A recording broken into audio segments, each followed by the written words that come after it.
Answers, where we believe typology can save the world. I'm Jessie Miller. And I'm Amanda Fogelson, and today we are going over the INFP types.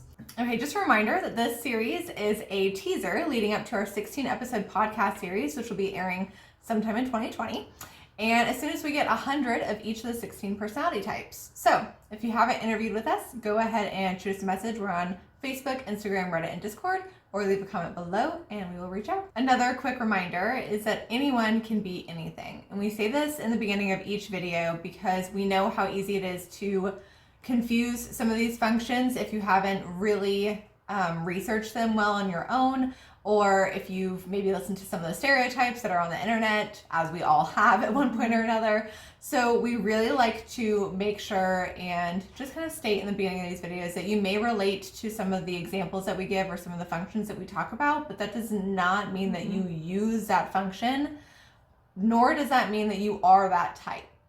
So when we go through the examples, just be sure to really tap into your default settings or who you are at your core and do some more research as well. This is going to be a brief overview of the INFP and what functions they use, but we have a whole lot of videos. You can go check them all out. We have a video on each function, on the cognitive stack, on what cognitive functions are. So go binge and enjoy. Also give us a lot of grace on the very first video. Please, guys. First two videos, honestly. And also, just to add to what Amanda was saying, look at the motivations behind the action. So if you're watching this and you just latch onto the action, you're like, oh, I do that. No, listen to the reasoning that we explain about why they are doing it. Because a lot of people can make the same choice, but cognitive functions dictate the reason that we do something. And so it's a really good way to kind of work backwards and get to the heart of what is my mind doing. So having said that, I'm not going to go really in depth to the cognitive function as what they are and how their history of how they came about and all of those things, because there's plenty of stuff that we already have for that, like Amanda said.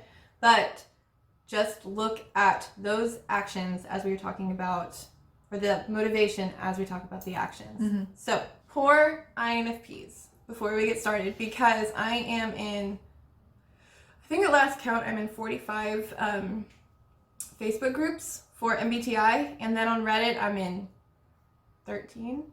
So the memes that I see the most that are negative are for the INFPs, because they are the butt of everybody's jokes. Poor INFPs, because internet, y'all suck. You are so mean to INFPs, like so mean. I mean, first of all, can we just talk about how mean y'all are to everyone? Can we just love each other for a day? For 24 hours? Can we just, it just frustrates me that the internet is so mean. And this sounds like I don't know why I'm going on this. So Amanda's going to preface this by saying she's married to an INFP. I am married to an INFP. And people are mean to them. She's mean to them! No, she's not. She's just mean to my husband, but that's just because we're besties, so we can't be. But no, INFPs, you guys really are the sweetest, but you're also just, geez, like the butt of every joke. And you just kind of let it happen because you're an INFP. There is so much cruelty that goes towards the INFPs, and I hate it. So as we talk about the INFPs, hopefully you are here to understand them or yourself, if you are one, a little better, and you can show them a little grace, please. They need it. And a lot of the stereotypes on the internet about INFPs are not fair. A lot of them are probably directed more towards other types. INFJs and INFPs mistype as each other often. And so too, actually, ISFPs often type as either an INFJ or an INFP. And go watch the ISFP video for all of that explanation, but just keep that in mind as well. All right, so we're going to jump into their cognitive function stack. So remember, these are the top 4 functions in your ego. Go watch the video, What is Your Cognitive Stack, if you need more explanation. And if you are confused about the terminology that we use or our word choices, this is the theorist we have chosen to go with. So if you want to nitpick, fight me, go ahead and come fight my TI child. All right, Have fun with that. good luck. Godspeed. Okay, so the first function, this is often referred to as the dominant or the hero or heroine, depending on gender, and who you are using. But this is your lead function. That's pretty much agreed upon from everyone. All of the theorists, this is what they agree on most. It is how you primarily interact with an environment. So for the INFP, that is their introverted feeling. Now, introverted feeling, again, go watch that video. Introverted feeling is your own core set of beliefs and values and things that you hold dear to you. So often these can be abstract umbrellas, like something like freedom matters to you. So everything that you interact with has to meet under that umbrella. This system, this framework, the umbrellas don't change. That's something that's really important because it is a subjective value system. The umbrellas don't change quickly anyway. Right. So an INFP can sometimes be misconstrued as super closed-minded. But in reality, they could accept your idea if you can make it fit into their umbrella system. Also, I just want to point out, again, I'm going to point this out a lot, but the difference between introverted feeling and introverted thinking is introverted feeling is beliefs that you can't necessarily logic your way through. You can try to logic your way through them, but at the end, they're value systems that you place on things. You know in your gut that something is right, and that's not the same as intuition. Intuition is something separate, and those are things that people get confused all the time. But introverted feeling is gut beliefs. Like, I know that this is true, this matters to me. Introverted feeling is very empathetic. That is also a huge fight on the internet, and we will have video on that as well, that extroverted feeling is more empathetic than introverted feeling. They both can be, they can both be selfish. And we'll go more in depth later. But introverted feeling acts very empathetic because what they do is they see somebody in pain, and then they put themselves in the person who is hurting shoes, and they say, well, how would this make me feel? And then they go and show them compassion. So you understand pain very well if you're an introverted feeler. Because of that, though, people who lead with introverted feeling, like an INFP, often actually come across as detached or robotic or unemotional because all of their feelings are internal and they're very personal. And especially for the people who lead with this, they don't necessarily want to share it with you all of the time. So a lot of INFPs are mistyped as thinker types because their emotions are kind of hidden. And if you interact with one, you may not even know that they're a feeler. You might assume they're a thinker because you don't see the emotions. Introverted feeling, though, or feeling in general, according to Carl Jung, is not just emotions, so it's important to keep that in mind. They also tend to be independent as all get out. They want to do what makes sense to them, whether or not they can explain it.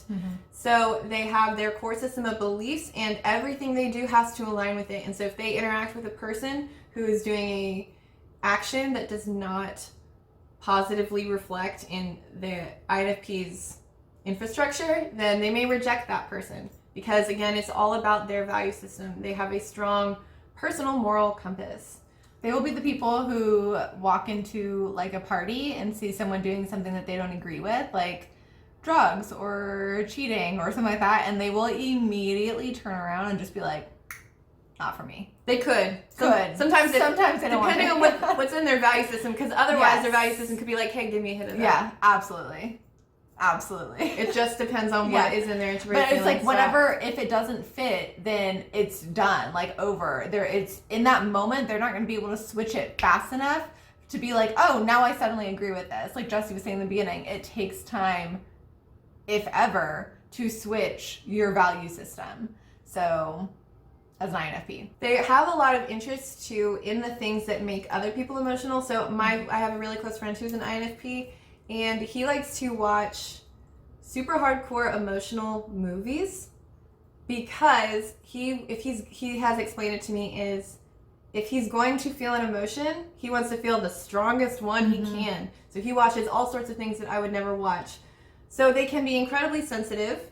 They can be very much in touch with emotions, but you probably aren't going to see it on the outside, and that's okay. Like, you don't get to make a judgment call on whether or not they're an INFP just because you can't see it on the outside. And they actually probably have no interest in trying to convince you they're an INFP. That's another difference too, is leading with introverted feeling gives you a super strong sense of who you are and what you believe. It has a tendency to do that anyway. I'm sure that they have existential crisis just like everybody else, but for the most part, they do have a strong understanding of who they are. So now we're going to talk about their parent function. So the parent function is the second function. It is very Oh yeah, it's Extroverted Intuition. I It was like, is why are you making Extroverted that face? Intuition. Oh yeah, It's because she my has favorite. that. So Extroverted Intuition, go watch that video. That was one of my favorite videos we've ever done. So go watch it. Introverted Intuition is all about creativity. It's extreme creativity. It's out of the box creativity. It's not like taking a paintbrush to a piece of paper. It's not like art creativity or anything like that. It is thinking out of the box, seeing out of the box, being able to perceive out of the box. That's really it. And for them, this is their compulsion. It is a compulsive thing that they feel like they need to do, that they need to be responsible with. So this extroverted intuition parent works with introvert feeling. Extroverted intuition parent works with introvert feeling in that the INFP is very interested in other people's emotions, concepts, theories, and it wants to just kind of explore these things.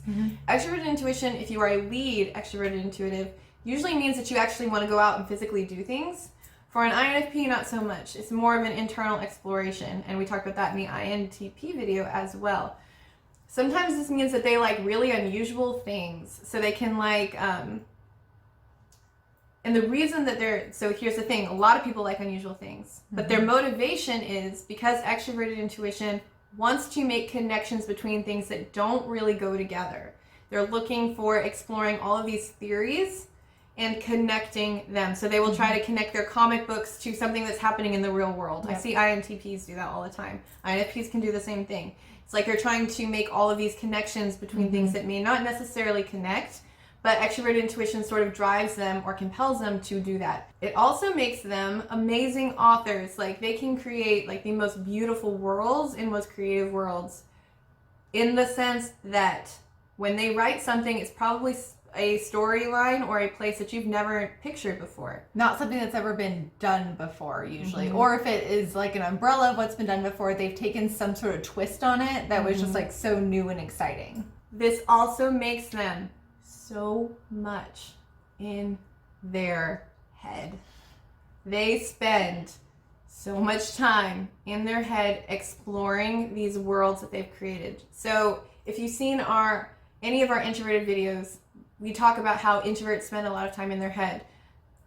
What are you doing in your head, though? So for an INFP, again, it's a lot of fantasizing. It's a lot of creative thought. It's a lot of playing with ideas, but not necessarily playing with them as in you want to own the ideas. Right. An INFJ would play with an idea to say, how does this connect? Or an INTJ could do this, will do this as well. How does this connect to my internal value system? An INFP, though, they are just playing with ideas just to play with the ideas. Right. You may never hear, honestly, majority of the time, you won't hear the ideas that are in their head. They're not going to put it all on paper either. They're not going to explain everything that they're thinking about. That's not necessary for them because it's just kind of in it's like their own little world in their head. Like it's I mean, in every introvert, I'm sure, I wouldn't know personally, but every introvert kind of has something like that. But INFPs are literally like they could just create in their head all day, and they're not necessarily interested in bringing it out into the real world. And again, that's a very big difference between an INFJ and an INTJ. INFJs and INTJs have a compulsion to want to bring their thoughts out into the world because of their inferior function. INTPs, not necessarily. They're very content to live in their head.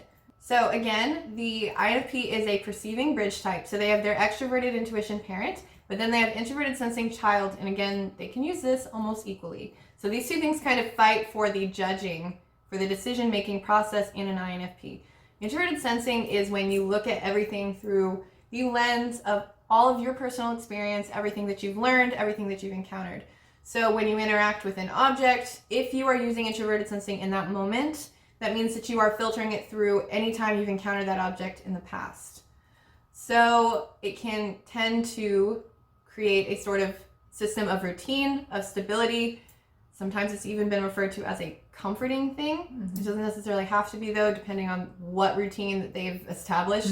It could what look your past looks like. Yeah, it could look very past. uncomfortable to the rest of us. That's something I always fight about. But this can also create in the INFP a sense of anxiety when things are unsettled, because their introverted sensing child wants things to be settled.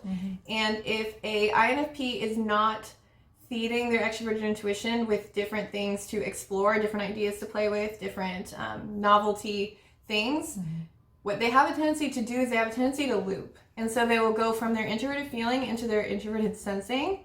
And then they spend a lot of time casting value judgments against what they know from the past. And that can make them incredibly unhappy. I'll just put it that way. That can be a very unhappy, miserable person. So and the people around you won't love being around you either. I'm going to try to not say that. Yeah. Well, I'm sorry. I just want to be honest, because if you are an INFP watching this, or if you love an INFP in any sort of way, and you may have heard us talking about the parent function as extroverted intuition, and you're like, well, my INFP or myself, I don't do that. I'm not creative. I don't think of other worlds. Then maybe you're at a time in your life or at a point in your life where you are looping between your first and your third function. And it's a very, it could be like maybe a dark place for you, again, depending on your relationship with your past and what you've been through. It can also look kind of closed-minded sometimes because you aren't taking in anything new. It's all just what's in your head and what you've experienced. And so you can see how that can be really difficult to maybe communicate with somebody who's going through a loop like that, because you might feel like you're being written off almost instantly when you're trying to talk to them. So, and I say this again with having an INFP husband. So this is a personal experience, and I love him to death, and he knows that. But he also knows that he has been through this loop, and we've had multiple discussions about it. So it is hard if you love an INFP or if you're an INFP yourself to go through a loop like that. And it's got to feel really guilty as well, because again, those two forces are fighting. So introverted sensing it has a tendency to want to stay where that person is. And extroverted intuition is like, well, no, let's consider this idea. Let's look at this new thing. And so those two things are fighting, the past versus novelty. And you put that together in the head of a person who's very introspective and who spends a lot of time in their mind thinking about ideas. That push-pull fight probably is maddening. Because again, the introverted sensing child wants stability, and it wants things to be settled, however they perceive settled to be. And so if the extroverted intuition parent is like, no, we gotta try this, we gotta go do something new, that's really stressful. It can be. So it takes time for the INFP to kind of make peace with all of these functions. And we will have all of that in our tech development videos, which will be coming out soon-ish, one day. After all these. So the last function for the INFP is the extroverted thinking inferior. So remember, the inferior function is something that you feel self-conscious about, it's something that you worry about, it's something that you have a tendency to feel sort of defensive about. So this is when you tell an INFP that they are illogical. I've been there. To be honest, we've both been there because we both said it to my husband. Nope, I'm perfect. The special unicorn over here. Don't forget. Never do anything wrong. Okay, so the extroverted thinking inferior function is when you want things as an INFP to be very logical and very structured. Unfortunately, though, because it is the inferior function and it's not always very well developed, especially when you are younger, that means that you can get really stuck on facts about one or two things. So as you are developing your introverted feeling, your extroverted intuition is kind of trying to give you all of this new information, and your introverted sensing is trying to structure it in some sort of way. Here comes extroverted thinking, like, oh, here are my 3 facts, and I'm going to hold on to them really, really tightly. And it can make it really challenging to sort of develop your own personal theories about things using a logical system, and then you feel defensive about it, especially when people are saying you're being illogical. Something else that an INFP may have a tendency to do with this extroverted thinking as their last function, because remember, extroverted thinking is not in here. It's not in their head. It's the facts that are accepted outside throughout the rest of the world. And so if it's something that the INFP considers just should be accepted logic, and you come at them with something that is contrary to that logical system, their very small inferior function, they can often accuse you of being illogical, because again, they're trying to do this to defend their inferior function. We all do this. We all have inferior functions, and we all get defensive about them. So the INFP, this is for them. This is their logical structure. So as an INFP gets older, they start to make peace with those functions, and then they can be They can develop more complex logical systems. So it's not a lost cause. Give them time. Yes, give them time. They will learn it. Mm-hmm. They will become more efficient. They will see that other facts are out there and they can change their mind and it's okay. Just take some time. And when they find their logical system, it's going to be something that's going to be very personal to them and that they're going to spend a lot of time on, because it's like they know these beliefs, right? They have this introverted feeling that leads them. And so they've got all of these things that they can't necessarily logic through, but the world, for whatever reason, seems to be oriented towards thinkers, especially if you're an INFP man. Like, this is something that's particularly important for you, is to have reasons behind your belief system. And so as you get older, as your extroverted thinking function gets a little more sophisticated, then you can start to apply logic to your introverted feeling and feel more secure about it. But here's the thing. You don't have to do that. You don't have to be able, I personally call introverted feeling the sacred FI. You don't have to argue it to anyone. And if somebody is trying to make you argue it to them, just ignore them. That's my personal opinion on it. Introverted feeling is one of those things that you just cannot argue. Those are people's personal beliefs, and they are something that hold a lot of value and a lot of individuality in. And so I do not think that there is room for anybody else to stomp on somebody's introverted feeling. So let's kill some stereotypes. So first, we've already covered them, but I just want to recap really quickly. So they are not super over emotional. They have a tendency to appear unemotional and kind of detached. And again, that's a coping mechanism because they have to deal with so much emotion all of the time. Sometimes they will need an emotional release because INFPs are usually stereotyped as the world's best listeners, and they are. Unfortunately, though, that does get to a place where they have taken so many other people's problems and felt so much. Because again, when they are talking to you and you're sharing your pain, they are putting themselves in your shoes and they are feeling that pain. So they're not feeling the exact same pain that you are feeling because they are feeling it how they would experience it, but it can be incredibly painful. At a point, that becomes overwhelming, even for an introverted feeler dominant. So they are going to need to release that pain. And they may want to release it with you, or they may not. They may need to go off and be by themselves and process all of their emotions. But however they need to process it, give them their space to do so. And that might look like something really odd. So as just an example, when my husband needs to release his emotions, and he is a great listener, anyone will tell you that. He's an amazing listener. He's very romantic. He's very present with you. But when he needs his release, for one, he doesn't tell you. You kind of have to, it's not like they will just come up to you and admit like, oh, I've taken in too many emotions, so now I'm just going to go step away for a second. Maybe when they get older, who knows? But as a 30-year-old, yes, they will. Yes, as like a, maybe when they're a little bit younger, they don't even acknowledge that within themselves, that that's what they're necessarily doing. Again, why this language is so important. But what that could look like is maybe they're going for a walk. Maybe they want to go for a little mini vacation. Maybe they want to go play a video game or read a comic book. Maybe it's a bubble bath. It could look different for everyone. It doesn't necessarily mean that they're just going to like go take a break. And I know I personally have attacked that sometimes in my relationship because I didn't understand why that was necessary, because that communication wasn't there. It wasn't him telling me, I've taken in too many emotions, I need some time to myself. It just seemed like an oddly selfish move for someone who's so selfless. But it's not selfish. It's not. At all. It's not. And they have earned that right. Yep. Because if they are being like literally the world's moral compass, like they need that 30 time. minutes to go play video games or do whatever they need to do. Yep. So you need to acknowledge that within them. Don't just assume that they're randomly being moody or selfish or anything like that just because the one time a month or one time a year that they need to go take some time for themselves, they're going to go do it. They need it. And so the last thing for society is ease up.